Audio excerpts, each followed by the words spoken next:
Capturing Idlib, Syrian and Russian forces in yet another push to take control of this last rebel-held region. How much of a chance do they stand this time around? What will the human cost be? This is Inside Story.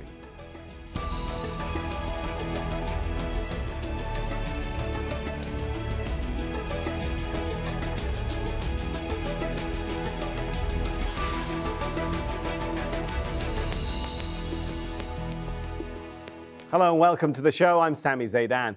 Opposition rebel groups in Syria have been trying to overthrow the president for the past 8 years. Now, Idlib could become the final battle between his forces and rebels. The region is the last rebel-held stronghold dominated by the armed group Hayaat Tahrir al Sham.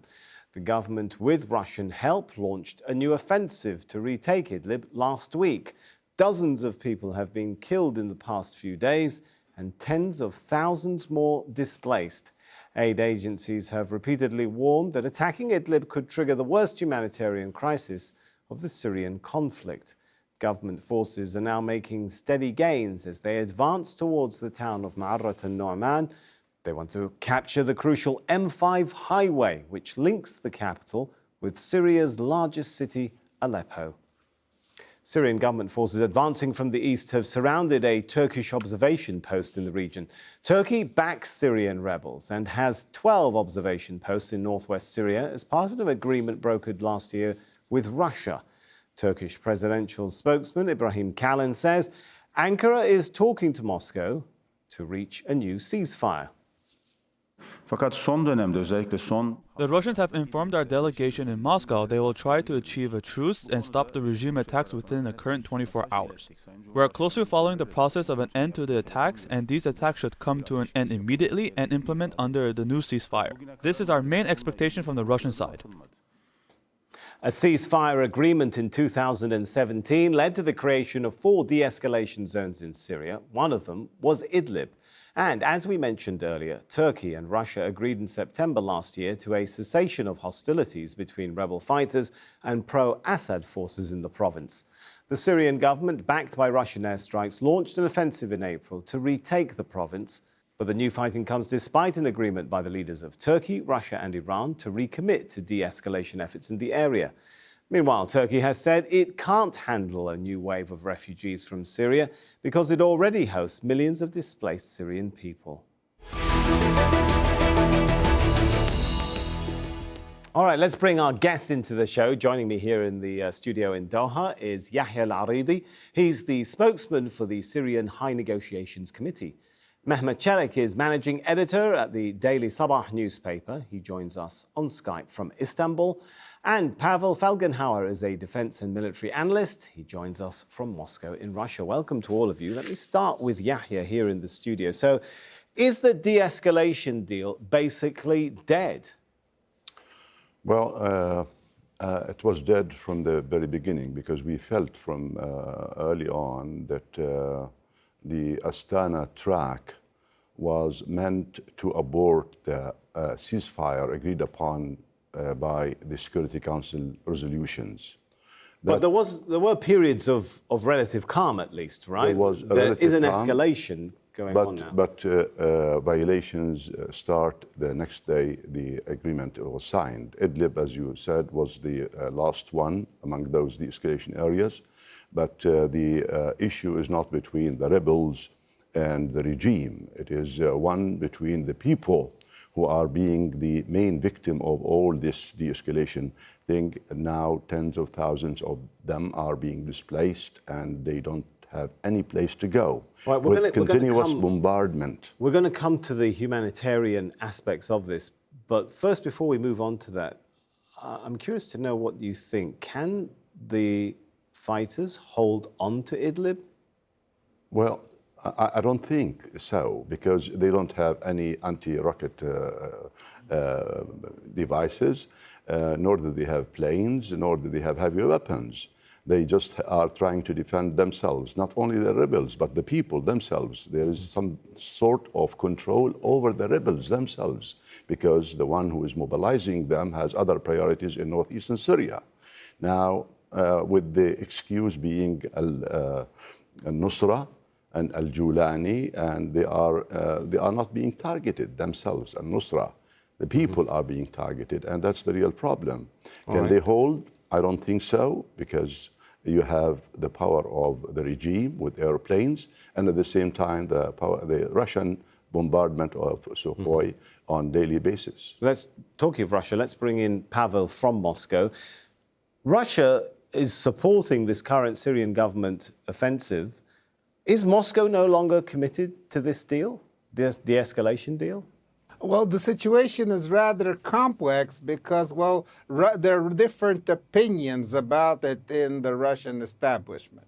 Because, of course, the Damascus, the Syrian government, they don't like Turkey at all, and they don't like Erdogan, and they would want the Turks out and Idlib kind of finally pacified as all the other zones, so-called, of de-escalations in the south and close to Damascus.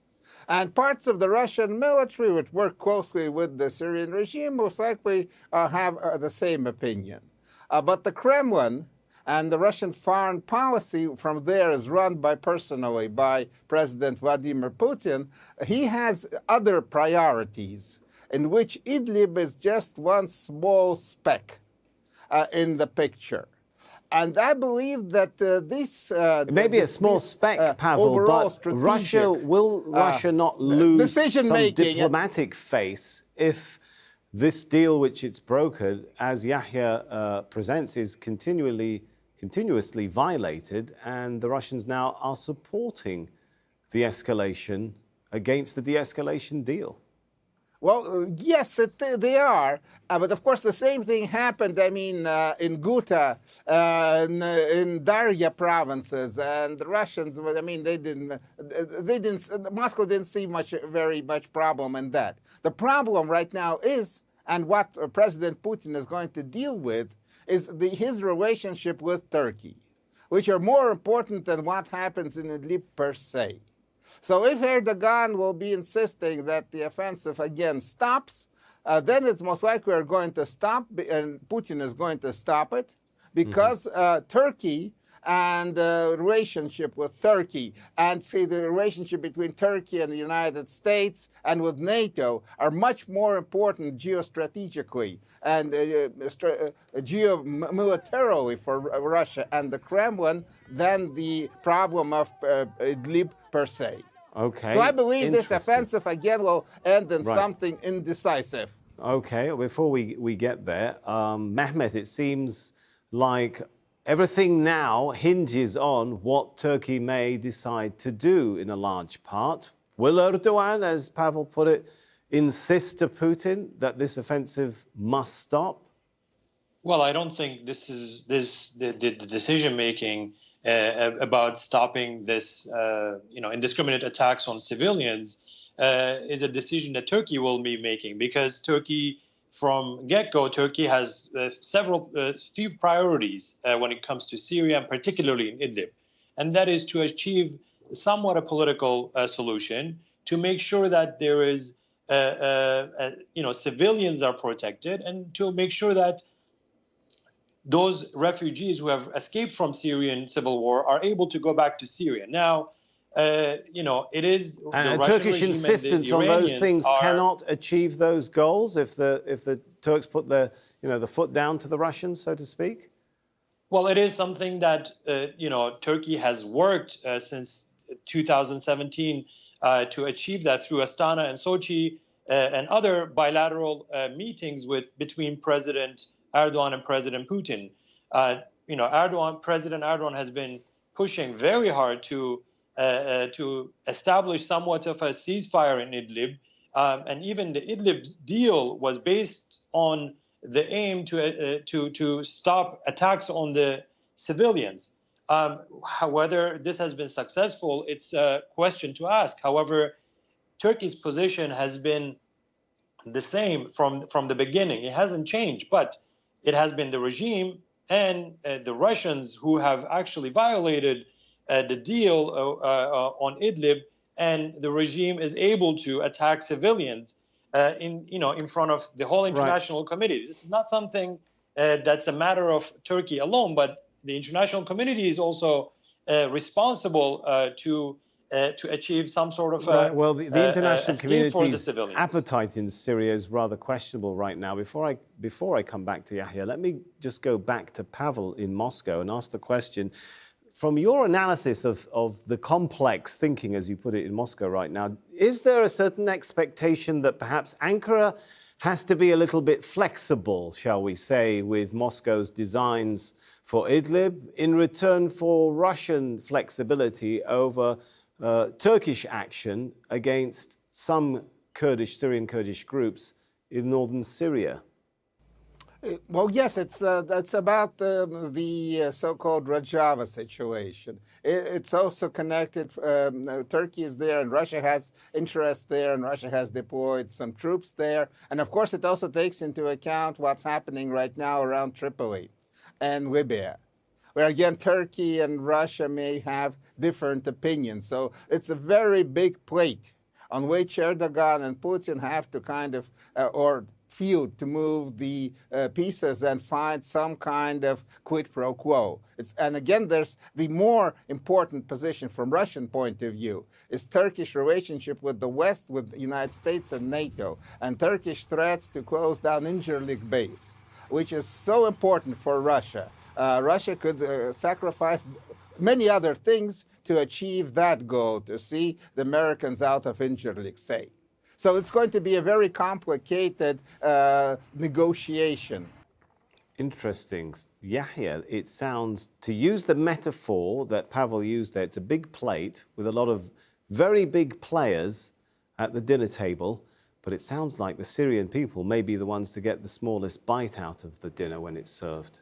Absolutely, Do you feel betrayed? You characterize things very accurately. Actually, we are the victims of big powers trying to settle their conflicts at the expense of Syrian civilians. They have their own priorities.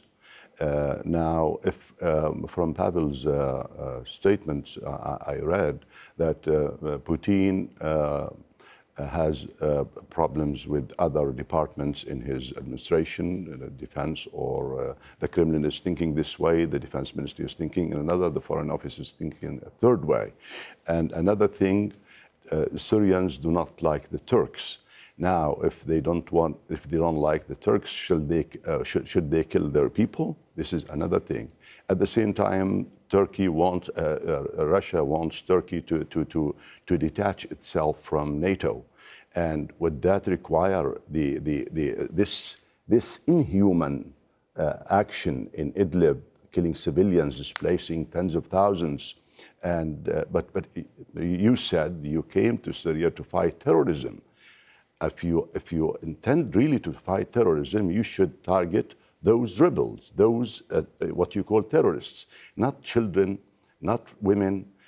You look at the picture now when people are just flooding into the borders, and they are not allowed to get into Turkey. No one accepts them. This is a real catastrophe in front of the world, with people talking about their priorities. They have political priorities regarding this, regarding that. At the same time, we are plagued by an irresponsible regime that does not care about its people, and unfortunately, it gets the support from a superpower called Russia. And they are trying to settle their conflict with the West at the expense of Syrian blood. That's very well, that's clear right now, isn't it? But I'm curious, I mean, you're the spokesperson for the Syrian High Negotiations Committee. What is it? You've just told me that you don't think that the fighters can hold on, the anti-Assad forces can hold on to Idlib. What's the future for the Syrian opposition? What's the future for negotiations, for committees, for those mechanisms you represent or work on? Okay, well, it's not a matter of geography. It's not a matter of controlling the geography as Russia is trying to tempt the regime, that the regime's sovereignty depends on its control of the Syrian geography. Well, the revolution will be over, won't it, when it loses its last stronghold? It is not at all. How will it continue? Yeah. The revolution is inside people's hearts and minds. They do not want oppression. They do not want aggression. They do not want this regime that has treated them in a tragic way all these years with the support of Hezbollah militias, with Iran, and with the Russians as a superpower, doing what the regime wants. But they won't be able to do anything about it militarily if Idlib falls, right? There's pretty much will be game over for the arms struggle. It's not. It's not that. Well, while you go into the incubation of the regime, where people who are loyal to the regime, you would find them resenting all these things that are happening, not in terms of fighting, but life has become so miserable. The economic situation is deteriorating. The social fabric is torn up. All these things are happening inside Syria. It's not a matter of geography. It's not a matter of sovereignty. If Russia wants Syrian sovereignty, it should at least stop supporting aggression and dictatorship. Okay, let me bring Mehmet, if I can, in from Istanbul. Mehmet, people are already flooding towards the Turkish border. Turkey said it can't accept any more people, but ultimately, what will Turkey do? Will Turkey really turn away all of these people? Turkey has never actually turned away any oppressed people when the opening its door is the last option, and it will never do that. So what's for the first Syrians. option, However, Mehmet? it is definitely not the first option, because it is What not a is the sustainable first option for the. Well, I think the first option is to make sure that they do what they can to their best ability to stop this aggression, whether that being with diplomatic negotiations with Russia and other partners. However, if that's not that doesn't stop, then I think containing the refugee flow within Syria in some of the safer zones will be the second option. If it comes down to either these people will face death by the hands of the regime and the Russian forces, or you open the door for them, I don't think Turkey will turn away anyone that's escaping the death. That's a different issue. When it comes to the humanitarian approach, Turkey will never turn away anyone. But I think there is other options, and the first and foremost being the attacks needs to come to an end on women, on children, and on civilians as a whole. How important, Mehmet, forgive me for jumping in again, but how important is that, or how much of a priority is that, ending the assault on Idlib, when, as Pavel pointed out, there are much bigger geopolitical questions at stake right now, including for Turkey? I mean, if Turkey does move ahead with closing the Incirlik airbase for NATO, one imagines Turkey is going to have to look further towards some kind of alignment with Russia, in which case, would Turkey really, shall we say, its appetite for standing up to Russia in Idlib not be weakened? I don't think that's a very sustainable speculation at this point when we look at Turkish foreign policy, because Turkey has already moved away from facing one way or the other.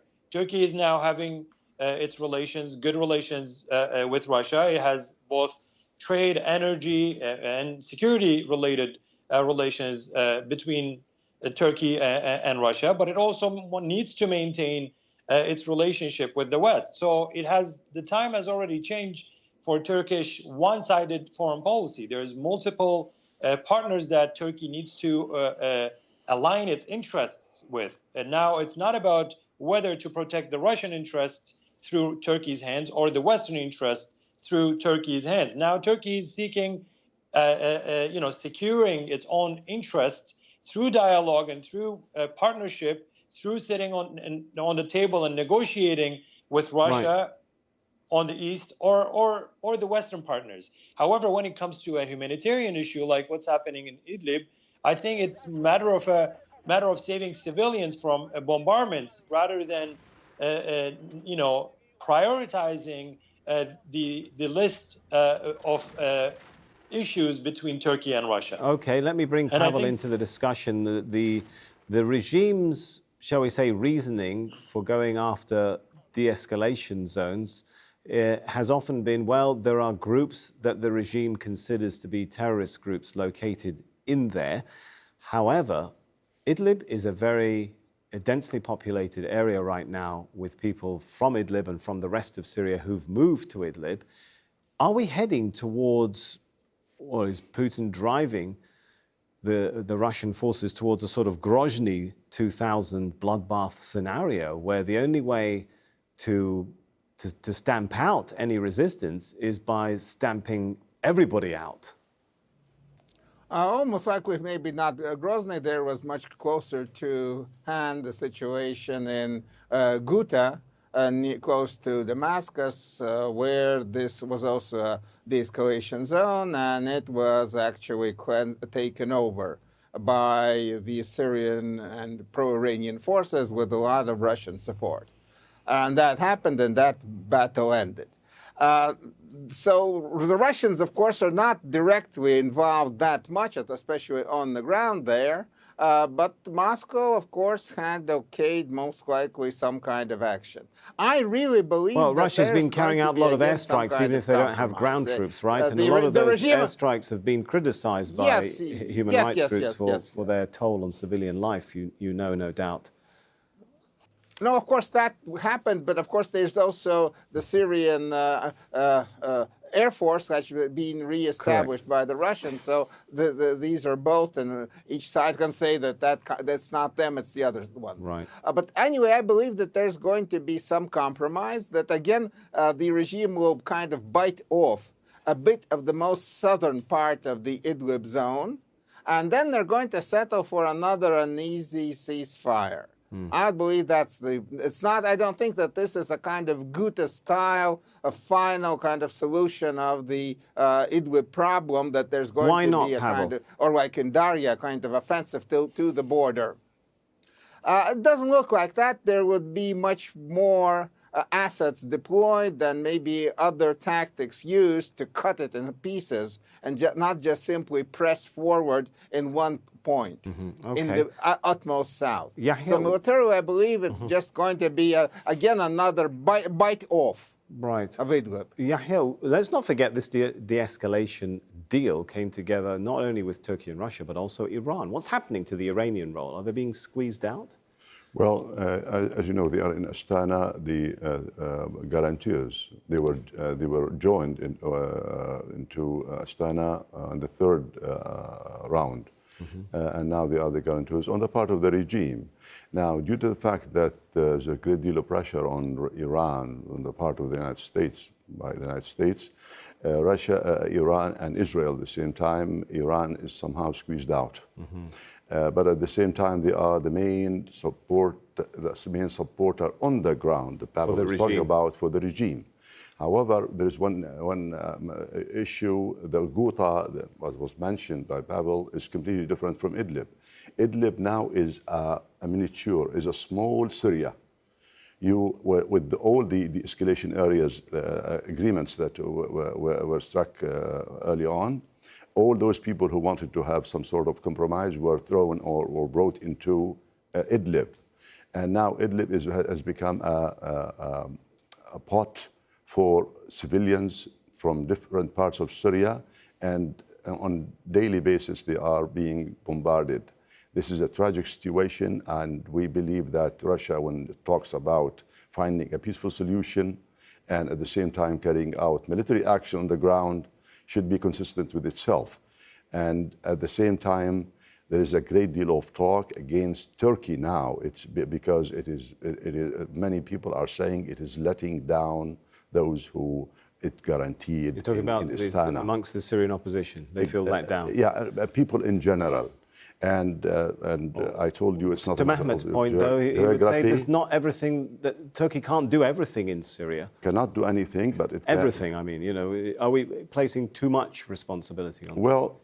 We don't want to place more weight or more pressure on Turkey, but at the same time, there is one thing that those could be enabled, those who were taken to the northeastern Syria for Assad and these things could be pushed in order to fight the regime. All right, I'm afraid we are out of time, so we're going to have to thank our guests very much, Yahya, Pavel and Mehmet. And thank you too for watching. You can see the show again anytime by visiting our website, aljazeera.com.